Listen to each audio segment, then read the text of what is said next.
உன் கை பிடிச்சு நடக்க உன் தோள் மீது சாய் தினம் உம்மோடு பேச நானும் சித்தம் செய்ய என் வாழ்வெல்லாம் நீரே என் வழியெல்லாம் நீரே என் பலனெல்லாம் நீரே எனக்கெல்லாமே நீரே இயேசுவே என் நேசரே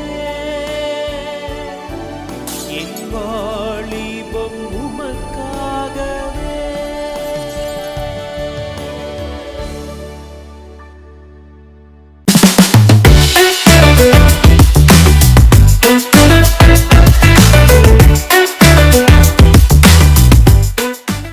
கிராம மிஷன் இயக்கத்தின் மூலமாக உங்களை சந்திக்கிறதுல எனக்கு ரொம்ப சந்தோஷம். இப்பயும் இந்த தங்கையின் கேள்வி நிகழ்ச்சியில நம்ம கூட பேசுறதுக்காக இளவரசி அக்கா வந்திருக்காங்க. ஹலோ அக்கா. Hi breeze. அக்கா, நிறைய வாலிபர்கள் கேட்கிற கேள்வி என்னன்னா, என் கூட என்னோட ஃப்ரெண்ட்ஸ் ரொம்ப வருஷமா பழகிட்டு இருக்காங்க.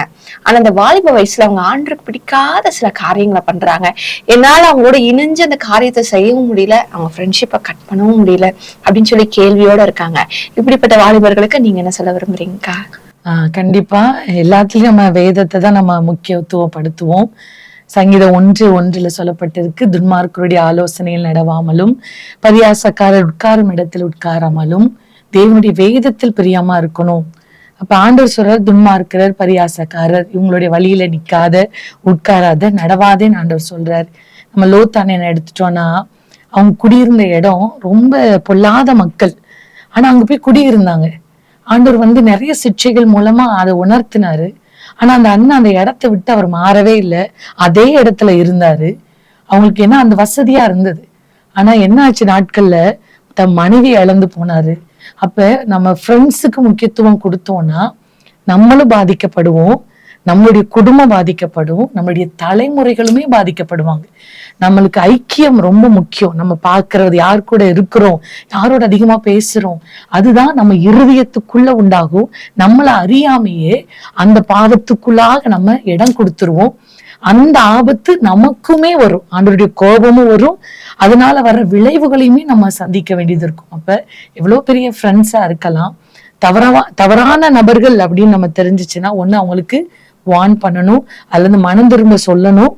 இல்லாட்டா அவங்க சொல்லி கேட்காத பட்சத்துல நம்ம அதுல இருந்து விலகி கொள்வது நமக்கும் நம்மளுடைய தலைமுறைகள் குடும்பத்துக்குமே ரொம்ப நல்லது. ஆமாக்கா, ரொம்ப அழகா சொன்னீங்க. நம்ம ஆண்டவருக்கு பிடிக்காத காரியங்களை செய்யற அந்த பிள்ளைகளோட நம்ம ஃப்ரெண்ட்ஷிப் வச்சுக்கிட்டோம்னா நிச்சயமா அது நாளடைவுல கொஞ்சம் கொஞ்சமா அந்த ஹேபிட் நமக்குள்ளேயே வர ஆரம்பிச்சிடும். இப்போ எக்ஸாம்பிளுக்கு இப்போ ஒரு கிறிஸ்தவ பிள்ளை சினிமாவே பார்க்க மாட்டேன், அது ஆண்டவர் வெறுக்கிற காரியம் அப்படின்னு சொல்லி இருக்கிறா. ஆனா அவன் குரூப்ல இருக்க ஃப்ரெண்ட்ஸ் எல்லாருமே சினிமாவை ரொம்ப ரசிச்சு பாக்குற கேங்கு. ஆனா இவன் நான் பார்க்க மாட்டேன்னு சொல்லி அந்த கேங்கோட ஐக்கியம் வச்சிருந்தானா நாளடைவில் அவளுக்கு தோணிரும், இதுல என்ன தப்பு இருக்கு, ஜஸ்ட் ஒரு இது தானே, ஒரு மூவி தானே, பார்க்கலாம், அவன் ஃப்ரெண்ட்ஸ் எல்லாம் பாக்குறாங்க, பார்த்துட்டு நல்லா தானே இருக்கிறாங்க அப்படின்னு சொல்லி ஒரு எண்ணம் அவளுக்குள்ளேயே வர ஆரம்பிச்சிடும். ஒரு சீன் பாப்பா, அப்புறம் ஒரு சாங் கேட்பா, அப்படியே கொஞ்சம் கொஞ்சமா அந்த சீன்ஸ் அப்புறம் மூவி ஃபுல்லா பார்க்க ஆரம்பிச்சு சில நாட்களுக்குள்ள அந்த ஒரு அடிமைத்தனத்துக்குள்ளாக போய் சிக்கிற வாய்ப்புகள் கூட இருக்குனாக்கா. கண்டிப்பாயா, நீங்க சொன்ன மாதிரிதான் நான் நிறைய வாலிப பிள்ளைகளை நான் பார்க்கிறேன். அவங்க வரும்போது, கல்லூரிக்குள்ள வரும்போது நல்ல ஒண்ணுமே தெரியாத நல்ல பிள்ளைகளா, இந்த பாவத்தை ஈடுபடாம நல்ல பிள்ளைகளா வருவாங்க. ஆனா கூட இருக்கிற ஃப்ரெண்ட்ஸ் மற்றவர்களுடைய ஆக்டிவிட்டிஸ் அவங்க பார்த்து, அதனால அவங்க அந்த முடிச்சு போகும்போது பார்க்கும்போது அவங்களுடைய மொத்தமாவே மாறி இருப்பாங்க. அவங்களுடைய ஆக்டிவிட்டிஸ், அவங்க பிஹேவியர்ஸ் எல்லாருமே ரொம்ப சாஃப்டா வந்திருப்பாங்க. ஆனா பார்த்தா அவங்களுடைய குணங்கள் கூட அவ்வளோ முரட்டாட்டம் உள்ளவர்களா மாறி இருப்பாங்க. அது நம்ம பார்த்தோம்னா அவங்க கூட இருக்கிறவர்கள் அப்படிப்பட்டவங்களா இருப்பாங்க. சும்மா ஒரு குடியினே வச்சுக்கோங்களேன், குடிக்கிறாங்க, ஸ்மோக் பண்றாங்க. இந்த ஃப்ரெண்ட்ஸ் சும்மா, ஏன்னா யாராவது ஒருவர் கண்டிப்பா சொல்லுவாங்க, ஃப்ரெண்ட்ஸ்ல சும்மா இதை டேஸ்ட் பண்ணி பாரு, சும்மா இதை ஒரு தடவை தானே செஞ்சு பாரு, இதுல ஒண்ணுமே தப்பு கிடையாது, யாருக்கு தெரியும், இப்படி அவங்க சொல்லும் போது நம்மள ரொம்ப தூரம் நம்ம அதை அவாய்ட் பண்ணவே முடியாது. ஒரு ஸ்டேஜ் நம்ம செய்யற மாதிரி ஆயிரும், பிசாசாதான் அதோட தந்துரும். அப்ப நம்ம விழுந்து போகிற நிலைமை தான் வரும். எவ்வளவுக்கு எவ்வளோ நம்மளை பாதுகாத்து கொள்ள முடியுமோ அவ்வளவு தூரம் நம்ம அப்படிப்பட்ட நண்பர்கள் இருந்து விலகி இருக்கிறது ரொம்ப நல்லது.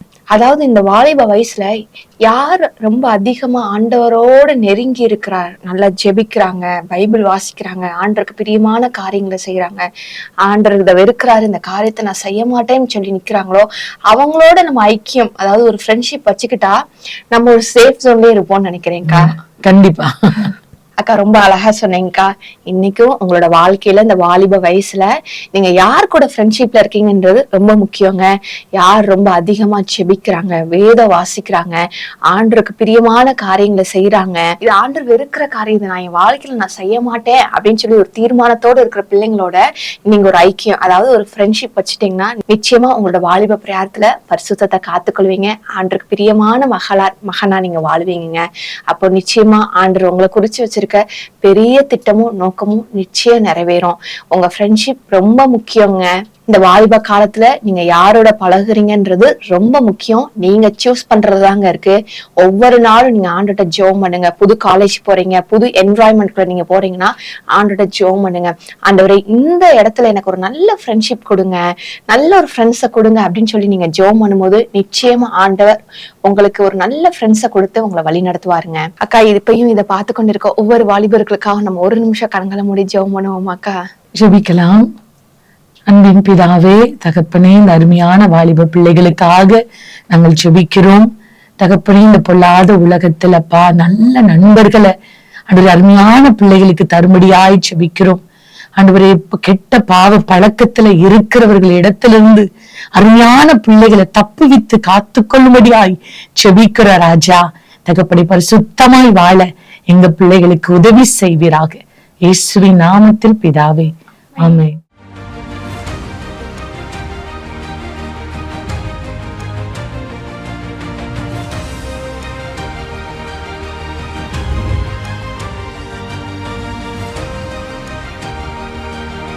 Praise the Lord. ஆண்டவராகிய இயேசு கிறிஸ்துவின் நாமத்தினால கிராம மிஷனரி இயக்கம் டிவியின் வழியாக உங்களை கண்மணி பிள்ளைகளை சந்திப்பதில் எங்களுக்கு ரொம்ப ரொம்ப சந்தோஷம். ஏன்னா கண்மணி பிள்ளைகளில் கண் ரொம்ப எவ்வளோ முக்கியம். கண்மணி அந்த கண்ணுக்குள்ளே உள்ளே இருக்குது, பத்திரமா யாருமே தொட முடியாதபடி ஆண்டவர் என்ன செஞ்சுருக்கிறாரு, வைத்திருக்கிறாரு. அந்த பேரை உங்களுக்கும் கொடுத்துருக்கிறாரு, யாருமே தொட முடியாது. அப்படி ஒரு பராமரிப்பு. சரியா? இந்த நாளிலும் கூட நம்ம கண்மணி பிள்ளைகளுக்கு ரொம்ப தேவையான என்ன, அதனால் என்னெல்லாம் கிடைக்குது அப்படின்றத சங்கீதம் 119, 97, 98, 99, 100. ஓகே, 97, 98, 99, 100 நல்லா மறக்க மாட்டீங்கல்ல? சரி, அதை வாசிக்கட்டுமா? உமது வேதத்தில் நான் எவ்வளவு பிரியமாக இருக்கிறேன், நாள் முழுவதும் அது என் தியானம். இப்போ கண்மணி பிள்ளையா நம்ம இருக்கணும் அப்படின்னு சொன்னால் நமக்கு ஒரு பிரியம் இருக்கணும் இல்லை? ஆண்டவர் நமக்கு பிரியமாக கண்மணியே அப்படின்னு பேர் வச்சுட்டாரு. நமக்கும் ஆண்டவர் கூட நெருங்கி இருக்கிறதுக்கு ஒரு பிரியம் இருக்கணும்ல. அது என்னன்னு கேட்டால், உங்களுடைய வேதத்தில் நான் எவ்வளவு பிரியமாக இருக்கிறேன். உண்மையாக சொல்லணும், பொய்யா சொல்லக்கூடாது. என்ன பிரியமாக இருந்தால் என்ன செய்வோம், பக்கூடையே வச்சுருப்போம் இல்லை? அது மாதிரி பிரியமாக இருக்கிறேன். அதோட அது என் தியானம். அப்படின்னா என்ன அர்த்தம்? தியானம் அப்படின்னு சொன்னால், இந்த ஆடு மாடு எல்லாம் சாப்பிடும்போது மடமடன் மேய்ஞ்சிரும். புல் மேய்துன்னு வச்சுக்கோங்களேன். ஒரு இடத்துல கொண்டு போய் விட்ட உடனே எங்கெங்கே அதுக்கு புல் இருக்கோ எல்லாம் மேய்ஞ்சிரும். மேய்ஞ்சிட்டு அதுக்கு பிறகு என்ன பண்ணும், அது ஒரு நல்ல மரத்தடி நிழலில் ரெஸ்ட்டாக போய் படுத்துரும். படுத்துட்டு அது வயிற்றுக்குள்ளே சாப்பிடும்போது உள்ளே போயிருக்கும், முழுங்கியிருக்கும் இல்லையா? அதெல்லாம் வெளியே கொஞ்சம் கொஞ்சமாக கொண்டு வந்து நல்லா அதை என்ன செய்யும், மறுபடியும் சவைச்சு அசை போட்டு அதை நல்லா அது உடம்போடு சேர்ற மாதிரி அது என்ன பண்ணும், அந்த அசை போடுகிற பழக்கம் அது மிருகங்களுக்கு, சில மிருகங்களுக்கு தான் உண்டு. அப்போ அந்த தியானிக்கிற பழக்கங்கிறது நம்ம வாசிச்சுருவோம். வாசிக்கும்போது சில காரியங்கள் நம்ம மனதில் படியும். ஆனால் அதை நம்ம என்ன செய்யணும், திரும்பவும் நம்ம ஃப்ரீயாக இருக்கும்போது, இப்போ நம்ம படுத்த உடனே தூங்கிட மாட்டோம். ஏன்னா கொஞ்சம் நேரம் ஆகும்ல, எதையோ அந்த நேரத்தில் ஞாபகம் வரும். அப்படி நேரத்தில் நம்ம என்ன வாசித்தோம் அப்படின்றத ஞாபகத்துக்கு கொண்டு வந்து அதை நம்ம என்ன செய்யணும், யோசித்து பார்க்கணும்.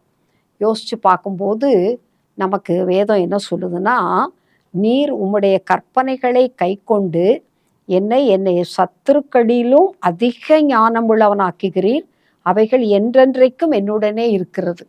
இப்படி இந்த வேத வசனத்தை நம்ம தியானம் பண்ணும்போது நமக்கு கிடைக்கிற ஞானம் எப்படிப்பட்டதாக இருக்குதானா, நம்மளுடைய சத்துருக்கள், எதிரிகள், இவங்க என்னமோ பேசுகிறாங்க, எனக்கு அதுக்கு டக்குன்னு பதில் சொல்ல தெரில, அதுக்கு எப்படி அவங்கள்ட்ட பேசணும்னு எனக்கு தெரில, அவங்க ரொம்ப ஞானமாக என்கிட்ட பேசி என்னை எல்லாம் குற்றப்படுத்திடுறாங்க அப்படின்லாம் நம்ம வருத்தப்படுறோம்ல. அதுக்கெல்லாம் ஞானம் ஆண்டவர் தர்றார். எப்போ? வேதத்தை வாசிக்கும்போது. சரியா? என் சத்துருக்களிலும் அதிக ஞானம் உள்ளவன் ஆக்குகிறேன். சத்துருக்களை விட அதிக ஞானம் வேத வசனத்தை வாசித்து தியானிப்பதினாலே கிடைக்கிறது. அடுத்தது 99 பார்க்கும்போது இது கற்பனைகளை கை கொள்கிறதுனால. கற்பனைகள் அப்படின்னு சொல்லும்போது ஸ்டாட்டிடியூட்ஸ், லாஸ், ஆண்டவருடைய சட்டங்கள். 10 கற்பனை கொடுத்தார் இல்லையா மோசேட்ட, அது மாதிரி நிறைய இடங்கள்ல ஆண்டவர் என்ன செய்வார், நமக்கு கற்பனைகளை கொடுத்துருப்பார். இப்படி தான் செய்யணும் அப்படின்றது தான் லா. அப்படின்னாலே சட்டம் இல்லையா, அதான் கற்பனை. கற்பனைகளை கைக்கொண்டு நம்ம வாசித்து அதை கை கொள்ளும் போது நம்ம சத்துருக்களை விட ஞானம் உள்ளவனாக்கிறோம். அடுத்தபடி உம்முடைய சாட்சிகள் என் தியானமாக இருக்கிறபடியால் எனக்கு போதித்தவர்கள் எல்லாரிலும் அறிவுள்ளவனாக இருக்கிறேன். இப்போ நமக்கு போதிக்கிறவங்க யாரு? நம்மளை விட கூட வயசில் கூடுனவங்க, படிப்பில் கூடுனவங்க, அனுபவத்தில் கூடுனவங்க தான் நமக்கு போதிக்கிறவங்க. ஏன்னா முதல்ல ஆண்டவர் சொல்லியிருக்கார், நான் உனக்கு போதித்து நீ நடக்க வேண்டிய வழியை உனக்கு காட்டுவேன், உன்மேல் என் கண்ணை வைத்து உனக்கு ஆலோசனை சொல்லுவேன்னு சங்கீதம் 32:8 சொல்லியிருக்கிறார். நமக்கு போதிக்கிறவர் ஆண்டவர் தான். ஆண்டவருடைய காரியங்களை தான் பெரியோர்கள் வழியாக, பெற்றோர் வழியாக, பெரியோர் வழியாக, டீச்சர்ஸ் வழியாக, பாஸ்டர்ஸ் வழியாக, ஆவிக்குரிய பெற்றோர் வழியாக நாம் அறிந்து கொள்ளுகிறோம். அப்போ அது சாட்சிகள். அதாவது வேத வசனத்தை கை கொண்டு அவர்கள் எப்படி டெஸ்டிமனி, சாட்சினா என்னது? டெஸ்டிமனி. அவங்க வாழ்க்கையில் அந்த வசனத்தை கைப்பிடித்ததுனால ஆண்டவர் அவர்களை எப்படி ஆசீர்வதித்து உயர்த்தி நிறுத்தி இருக்கிறார் என்பது. ஏன்னா அந்த சாட்சிகளை நாம் தியானிக்கும் போது எனக்கு போதித்தவர்களை விட, எங்கள் டீச்சர், ஆவிக்குரிய பெற்றோர், அவங்கள விட நம்ம அதனால் பெருமை கொள்றதில்ல, போதித்தவர்களை விட அதிக ஞானமுள்ள, என்றைக்குமே அவங்கள்ட்டையே நம்ம போய் கேட்டுட்டு இருக்காதபடிக்கு ஆண்டவர் நமக்கு என்ன செய்கிறார், அவரே போதித்து வசனத்தின் வழியாக, சாட்சிகளின் வழியாக நமக்கு ஞானத்தை கொடுக்கிறார். அடுத்தது, உம்முடைய கட்டளைகளை நான் கை கொண்டிருக்கிறபடியால் முதியோர்களை பார்க்கலும் ஞானம் உள்ளவனாய் இருக்கிறேன்.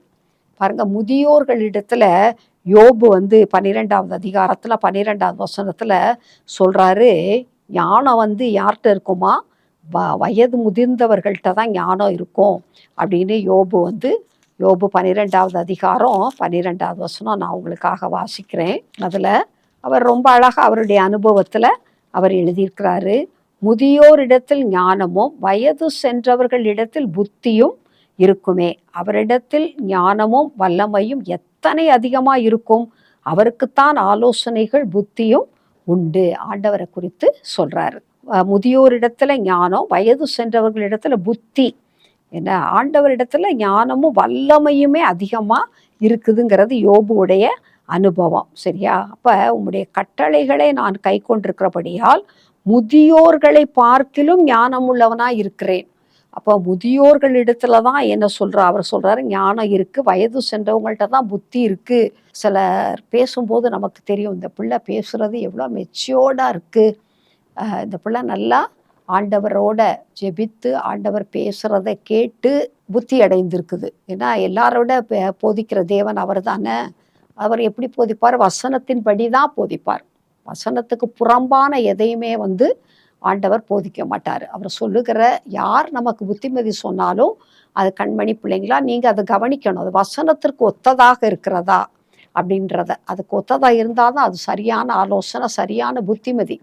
அது மாம்சத்தில் மனிதர்கள் உலக வழக்கத்தின்படி அவங்க அப்படி பேசுனா நீ இப்படி பேசு, அவங்க இப்படி சொன்னால் நீ இப்படி சொல்லு, அவங்க இப்படி செஞ்சால் நீ இப்படி செய்ய, அப்படி செய்யவே கூடாது. சரியா? பழி வாங்குதல், பதில் செய்தல், அதெல்லாம் செய்யக்கூடாது. அதெல்லாம் வசனத்துக்கு ஒத்ததே கிடையாது. சரியா? அப்போ கண்மணி பிள்ளைகள் எப்படி இருக்கணும், சத்துருக்களை விட ஞானம் உள்ளவர்களாக இருக்கணும், போதித்தவர்களை விட அறிவுள்ளவங்களா இருக்கணும், முதியோர்களை பார்க்கலும் ஞானம் உள்ளவர்களா இருக்கணும்னா என்ன செய்யணுமா? ஆண்டவருடைய வேதத்தின் மேலே பிரியமா இருக்கணும். ஆண்டவருடைய வேதத்தில் என்ன இருக்கு? அவருடைய கட்டளைகள் இருக்கு, அவருடைய கற்பனைகள் இருக்கு, அவருடைய சாட்சிகள் வேதத்தில் இருக்கிறது. எனவே இதன் வழியாக தான் நம்ம என்ன செய்ய முடியும்? நல்ல காரியங்களை நம்ம ஞானம் கண்மணி அப்படின்னா நம்மளை அவ்வளோ ஒரு முக்கியமான செல்லமான விலை உயர்ந்த ஒரு பிள்ளைகளாக கர்த்தர் எனும்போது அப்படி ஆண்டவர் நம்மை நடத்துகிறார். நம்ம பார்க்கும்போது அபிகாயில் அவங்கள வந்து நம்ம எடுத்துக்கிடலாம். என்ன இப்போ 1 சாமுவேல் 25வது அதிகாரம் 3வது வசனத்தில் நம்ம பார்த்தோம்னா அவங்க வந்து ஒரு மேரீடு தான். ஆனால் அவங்களுடைய லைஃப் வந்து அவங்க ஹஸ்பண்ட் வந்து அவங்க அளவுக்கு அவங்க ரொம்ப அழகானவங்க, ரொம்ப அறிவானவங்க, எல்லாமே எல்லா தகுதியும் அவங்களுக்கு இருந்தது. ஆனால் அவங்களுடைய கணவர் வந்து துராகிருதன் அப்படின்னா ரொம்ப ஒரு ரஃப் அண்ட் டஃப் மேன் அப்படின்னு தான் பைபிளில் போட்டிருக்குது. ஆனால் அவருக்கும் தாவீது ராஜாவுக்கும் இடையில் ஒரு பிரச்சனை வந்துடுது. தாவீது எவ்வளோ பெரிய ராஜா இல்லை, தேவனுக்கு இருதயத்திற்கு ஏற்ற ஒரு ராஜா அவருக்கும் இவங்களுடைய கணவன் பேர் நாப்பால், அவருக்கும் இடையில வந்து என்ன ஆயிடுது? ஒரு வந்துடுது. அபிகாயில குறித்து வேத வசனம் 1 சாமுவேல் 25:3 சொல்லுது. அபிகாயில் என்ற பெயர் அந்த ஸ்திரீ மகா புத்திசாலியா ரூபவதியா இருந்தாள். அவங்க ஹஸ்பண்ட் மேட்ச் எப்படி பாருங்க, புருஷனும் முரடனும் துராகிருதனுமா இருந்தான், அவன் காலேபுடைய சந்ததியாம். அப்போ அப்படிப்பட்ட ஒரு வாழ்க்கை அமைஞ்சிட்டா கூட நல்ல ஒரு வேதத்தை வாசித்து சாட்சிகளை கற்பனைகளை கட்டளைகளெல்லாம் அறிந்து நம்ம கை கொண்டோன்னா எப்படிப்பட்ட வாழ்க்கையையும் என்ன செஞ்சிடலாம்? ஒரு சக்ஸஸ்ஃபுல்லாக ஒரு நல்ல ஆசீர்வாதமான வாழ்க்கையாக வேதத்தில் எழுதுகிற அளவுக்கு பாருங்கள் அவங்க தான் செயல்பட்டிருக்கிறாங்க.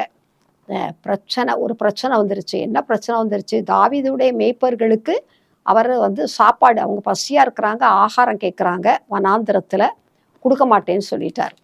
பசியாக இருக்கிறவர்களுக்கு நம்ம என்ன செய்யணும்? ஆகாரம் கொடுக்கணும். கண்மணி பிள்ளைகளே, என்ன அவங்க ஆண்டவரை நோக்கி கூப்பிடுவாங்க, ஆனால் கொடுக்கறது மனிதர்கள் வழியே. அதற்கு ஆண்டவர் நம்மை பயன்படுத்துவதற்கு நாம் ஆயத்தம் உள்ளவர்களாக இருக்கணும்.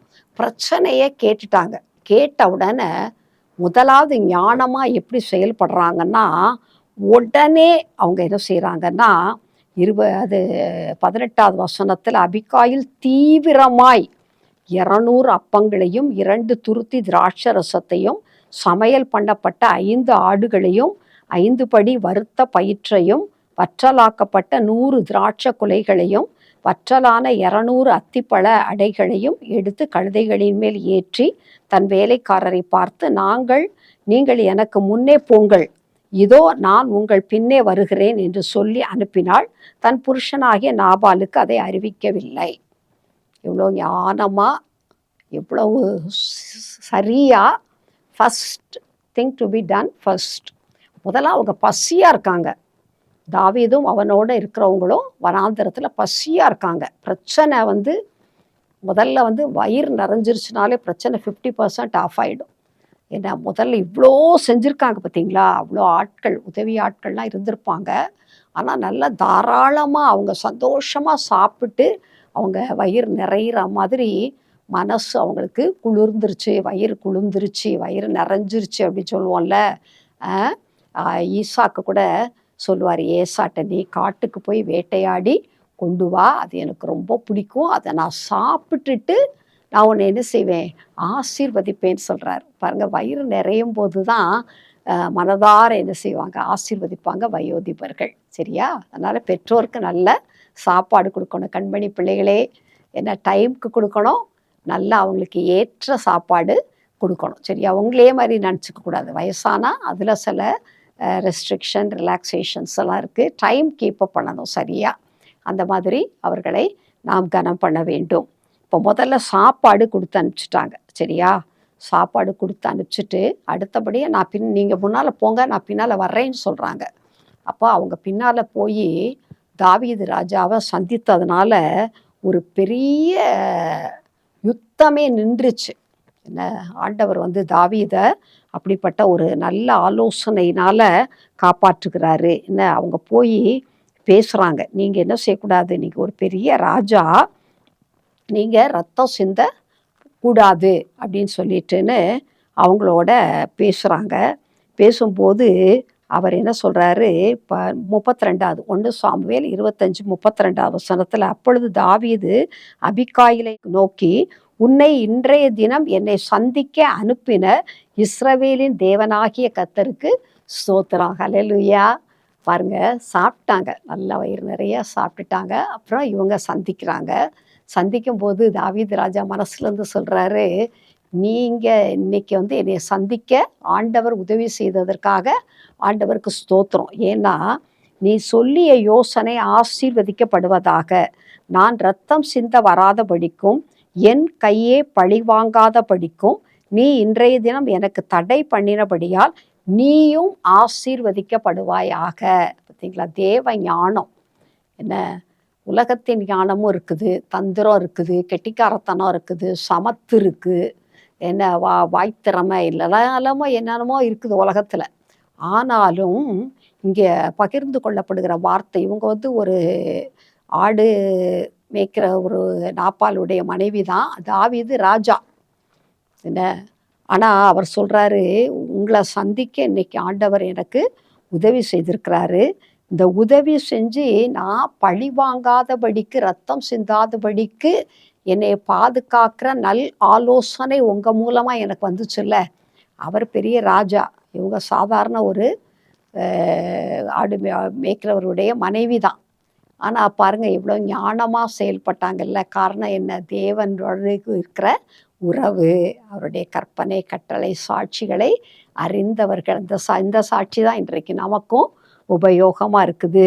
அப்போ வந்து அவர் சொல்கிறாரு, நீ தீவிரமாக என்னை சந்திக்க வராமல் இருந்தாயானால் பொழுது விடியும் மட்டும் என்ன ஆயிருக்கும், ஒரு பெரிய ரத்த சிந்துதலே நடந்திருக்கும் அப்படின்னு சொல்லி சொல்கிறார். அப்போ ஞானம் அப்படிங்கிறது ரொம்ப முக்கியம். நீதிமொழிகள் 3ல் பார்க்கும்போது, கர்த்தர் நீதிமான்களுக்கென்று மெய் ஞானத்தை வைத்திருக்கிறார். என்ன, ஞானத்தில் உலக ஞானமும் இருக்குது, கல்வி ஞானம், என்னென்னமோ ஞானம் இருக்குது. ஆனால் நீதிமான்களுக்கென்று கர்த்தர் என்ன செஞ்சிருக்கிறாராம், மெய் ஞானத்தை வைத்திருக்கிறார் அப்படின்னு வசனம் சொல்லுகிறது. சரியா, அந்த மெய் ஞானம் தான் சமாதானத்தை. நீதிமொழிகள் 2வது அதிகாரம் 7வது வசனம், கர்த்தர் ஞானத்தை தருகிறார், அவர் வாயினின்று அறிவும் புத்தியும் வரும், அவர் நீதிமான்களுக்கென்று மெய் ஞானத்தை வைத்திருக்கிறார், உத்தமமாய் நடக்கிறவர்களுக்கு அவர் கேடகமாய் இருக்கிறார். அன்பான கண்மணி பிள்ளைகளே, அந்த மெய் ஞானத்தை நாம் பெற்றுக்கொள்ள வேண்டும். அந்த மெய் ஞானத்தில் சமாதானம் இருக்கும்.